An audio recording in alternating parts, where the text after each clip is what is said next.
안녕하세요. 스포츠 분석 전문가 승부사 이치호입니다. 오늘 준비한 경기는 10월 28일 K리그 4경기 분석 준비했습니다. 영상 시청에 앞서 구독, 좋아요 부탁드리며 그럼 분석 시작하겠습니다. 우선 한 경기 강원 제주 전력 분석 알아보겠습니다. 강원FC는 FC서울 원정을 패하며 사실상 다이렉트 잔류가 무산됐습니다. 남은 4경기를 모두 승리하고 제주유나이티드의 4연패, 15골의 다득점 차이를 극복해야 9위가 가능한데 사실상 가능성은 제로에 가까워 보입니다. 그렇기 때문에 강등을 피하고 승강전으로 가는 그림을 그려야 하는데 지난 라운드에서는 가브리엘의 골이 있었지만 FC서울에 패했고 이번 경기는 홈 일정이기에 공격적으로 임해야 하는 강원입니다.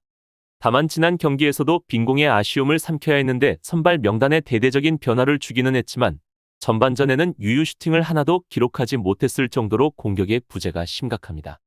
그래도 후반에는 이 수치가 75%까지 올라갔고 상대의 실수를 저격하면서 결국에는 득점에 성공하는 등 의지력은 보여주었다는 점을 위안으로 삼을 수는 있을 것입니다.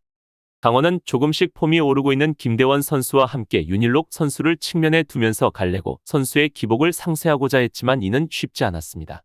여전히 서민우, 한국영 선수 라인은 안정적이지만 공격 전개에 폭발력이 없는 것은 매우 아쉽습니다. 전방의 가브리엘 선수가 그나마 금식 득점포를 터뜨려주고 있고 강점인 수비력은 여전히 괜찮다는 것이 위안입니다.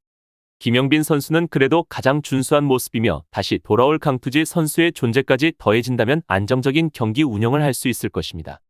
제주 유나이티드는 지난 라운드에서 수원FC를 잡고 지겨웠던 연패에서 벗어났습니다. 인천 유나이티드와 광주FC, 대전 시티즌 등에 연패하며 하위 스플릿으로 추락했는데 분위기 전환을 위한 승리를 따내고 이제 승강전 없는 잔류를 노리고 있습니다. 12위인 수원FC 상대로 승점 6점을 앞서 있기에 남은 4경기에서 승점 7점 이상을 따내면 상대의 결과를 안 봐도 되는 상황으로 강원보다는 더 나은 상황입니다. 다만 강원 원정은 제주 입장에서는 지옥과도 같은데 김포로 비행기를 타고 간 뒤 강릉까지 버스를 타는 엄청난 이동 거리를 소모해야 하기 때문에 제주 입장에서는 체력에서 먼저 지고 들어가는 양상입니다. 애초에 섬팀이라는 특성상 원정에서는 아주 약한 타입인데 시즌 중반에는 원정 무패를 달리면서 내륙 체질이라는 소리를 들었지만 현재는 리그 기준으로 원정 9연패를 기록하고 있습니다. 제주는 세트피스를 활용하는 전술을 보여주고 있는데 세트피스에 능한 코치진을 꾸리면서 절실하게 준비했고 김건웅 선수의 득점을 준비한 전술로 터뜨리면서 확실히 팀을 끌어올렸습니다. 게다가 최전방의 유리 조나탄 선수가 돌아온 점도 상당한 플러스이고 전방에서의 위협적인 움직임과 공중볼 능력을 선보이면서 득점까지 터뜨렸고 이제는 확실한 제주의 최고 공격 옵션으로 자리 잡은 모습입니다. 여기에 임채민 선수가 확실한 수비 중심으로 자리해주고 있고 김호규 선수도 복귀할 예정이라 남기일 감독이 마지막까지 공들였던 포백이 재구성될 전망입니다. 결론을 말씀드리면 최근 10차례 리그 맞대결에서는 강원이 3승 6무 1패로 살짝 우위를 보였습니다. 무승부가 많았다는 점은 그만큼 두 팀이 만나면 매번 접전 양상의 경기가 펼쳐졌다는 것을 의미합니다. 강원 입장에서는 수원과의 강등 경쟁을 시즌 끝까지 이어갈 가능성이 굉장히 높기 때문에 필사적으로 나설 가능성이 높습니다. 제주 입장에서도 최근 부진을 털어낸 만큼 잔류를 조기에 확정짓는 것을 노릴 것으로 보입니다. 두 팀 모두 동기부여가 충분한 만큼 평소처럼 굉장히 타이트한 경기가 예상됩니다. 의외로 빡빡한 경기 운영을 펼칠 여지도 있습니다. 그렇기에 두 팀은 실수를 하지 않으려 조심성 있는 경기를 보여주려 할 것이고 따라서 저득점 양상송 무승부의 가능성이 가장 높아 보입니다. 다음으로 두 경기 경남 안산 경기 전력 분석 알아보겠습니다. 경남FC는 패하면 순위를 내줘야 했던 충북 청주 원정에서 차선의 결과를 얻었습니다. 선제골 허용 이후 끌려가던 경기였는데 모재현이 인저리 타임에 극적인 페널티킥 동점골을 터뜨리며 패하지 않았고 그로 인해 5위를 유지하며 승강 플레이오프 진출 가능성을 높여갔습니다.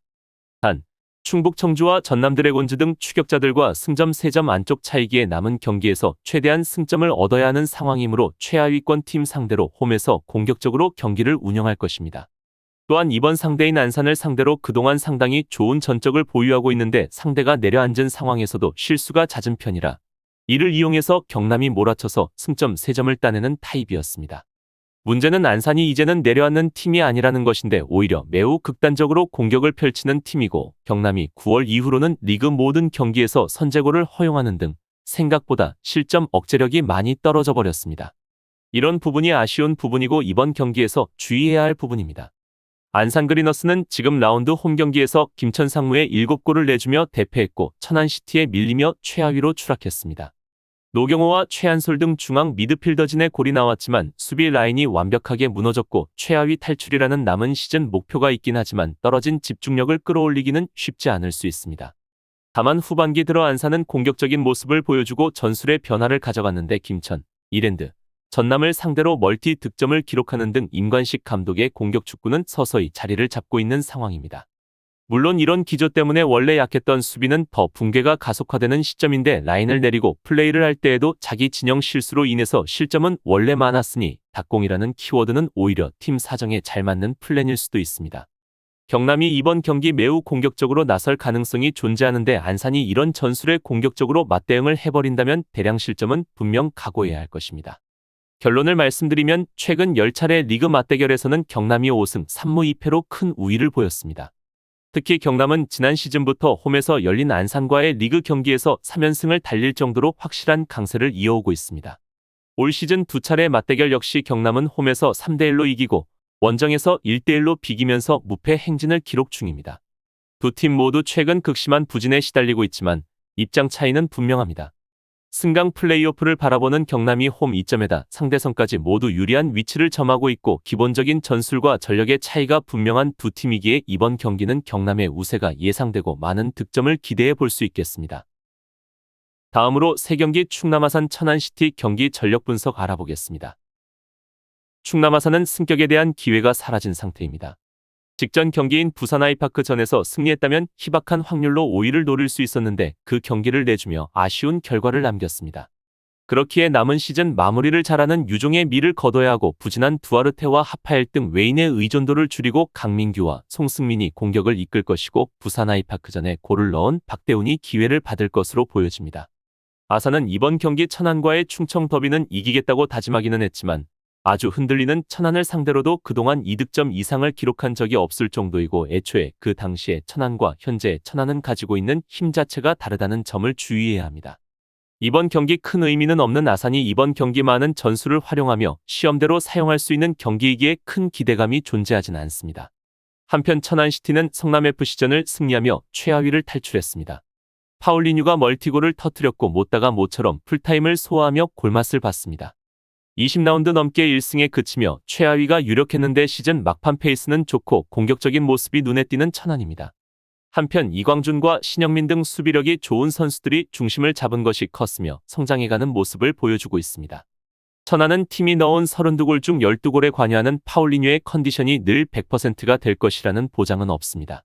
아산은 득점력은 몰라도 실점을 억제하는 능력이 상당히 좋은 유형이기도 한데 물론 이제 상대의 공격적인 운영을 역이용할 수 있을 정도로 수비진의 조직력이 살아났다는 점은 확실히 긍정적인 부분으로 이러한 부분을 가지고 아산을 상대할 전망입니다. 결론을 말씀드리면 올 시즌 2차례 리그 맞대결에서는 아산이 홈과 원정 모두 1대0 승리를 챙겼습니다. 천안이 한창 무승에 허덕이고 있을 때였음에도 불구하고 진땀 승부였다는 점을 감안하면 이번에는 정반대의 결과가 나올 여지가 충분합니다. 특히 천안의 파울로가 최근 리그 6경기에서 6골 3도움으로 맹활약하면서 무서운 기세를 보이고 있습니다.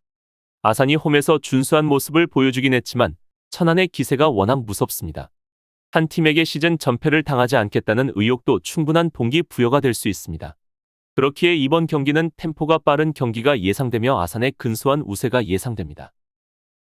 다음으로 4경기 안양 이랜드 경기 전력 분석 알아보겠습니다. FC 안양은 지난 라운드에서 부천FC와 비기며 승강 플레이오프 진출이 어려워졌습니다. 안영우의 선제골이 터졌지만 후반 동점골을 허용하고 말았습니다. 그로 인해 리그 5위와 승점 차이를 좁히지 못하며 승강 플레이오프 진출에 멀어졌습니다. 남은 3경기에서 2승을 하지 못하면 자력으로 탈락하기에 전승이 필요한 상황이지만 브루노가 징계 중이기에 공민현과 야고, 라에르시오 등이 해결해야 하는 상황입니다.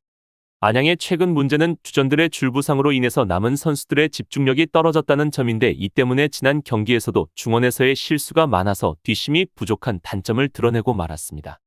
그래도 이랜드의 수비는 여전히 불안하다는 점을 노려볼 수 있을 듯한데 다득점과 친한 유형은 아니기는 해도 야고와 안영우의 활약상은 지난 경기에서 좋았던 부분이 긍정적인 부분입니다. 서울 이랜드는 이번 시즌에도 승격에 대한 꿈이 사라졌습니다. 감독 교체와 기대를 모은 외인 선수들의 영입, 여름 이적 시장에서 투자 등 충분히 좋은 여건이 마련됐지만 좀처럼 반등하지 못했습니다. 박정인과 송시우 등 영입생들도 부진했고 해난의 이탈 공백이 컸던 부분이고 호난과 브루노 등도 기대만큼 해주지 못하며 이제는 시즌 마무리를 준비해야 합니다. 결국 올 시즌에도 승격은 좌절이고 일단 공격적으로 전술을 짰지만 고질병인 수비에 대한 대응은 시즌 말미에도 치유되지 못했습니다. 사실 공격도 호난에게 공중볼을 주고 송시우 등에게 세컨볼을 내주는 아주 단순한 작업을 반복하는 등 세부적인 전술적 움직임이 부족한 이랜드입니다. 이런 단순한 작업에도 불구하고 공격에서 실수가 제법 많이 나오는 경우도 잦았고 그닥 좋은 경기력을 보여주지 못하고 있습니다. 결론을 말씀드리면 최근 10차례 리그 맞대결에서는 안양이 5승 3무 1패로 압도적 우위를 보였습니다. 안양은 올 시즌에도 홈에서 1대1로 비기고 원정에서 2대1로 이기는 등 이랜드에게 강세를 이어오고 있습니다. 특히 안양은 홈에서 열린 17차례 이랜드와의 경기에서 11승 3무 2패로 호성적을 기록 중입니다. 두 팀 모두 최근 리그에서 흐름이 엉망이었지만 승강 플레이오프라는 확실한 당근이 있는 안양 입장에서는 놓치기 힘든 경기입니다. 마침 상대성과 홈 이점이라는 긍정적인 요소도 더해졌기에 이번 경기에서는 안양의 우세가 예상됩니다. 이상으로 10월 28일 K리그 4경기 분석 마치겠습니다. 지금 보신 분석 영상에서는 최종 조합픽을 드리지 않습니다. 초안 분석 내용이며 더욱 세밀한 분석 자료와 최종 조합픽은 가족방에서 무료로 제공해 드리고 있습니다. 프로토가 처음이신 분들 혹은 프로토를 좋아하는데 적중률이 낮으신 분들께서는 주저하지 마시고 전문가의 도움으로 수익률 극대화하시는 것을 추천드립니다. 토토는 단지 운으로 하는 게임이 절대 아닙니다. 모든 분야 전문가들이 존재하듯 프로토도 전문가들이 존재합니다. 경기 전 다양한 분석 자료 확인은 필수이며 가장 중요한 정보력이 수익의 80% 이상 지분을 차지하고 있습니다. 수익률을 극대화하고 싶으신 분들께서는 무료 정보방 참여하셔서 즐길 수 있으니 영상 아래 고정 댓글 클릭하셔서 참여하시면 됩니다. 시청해주셔서 감사합니다.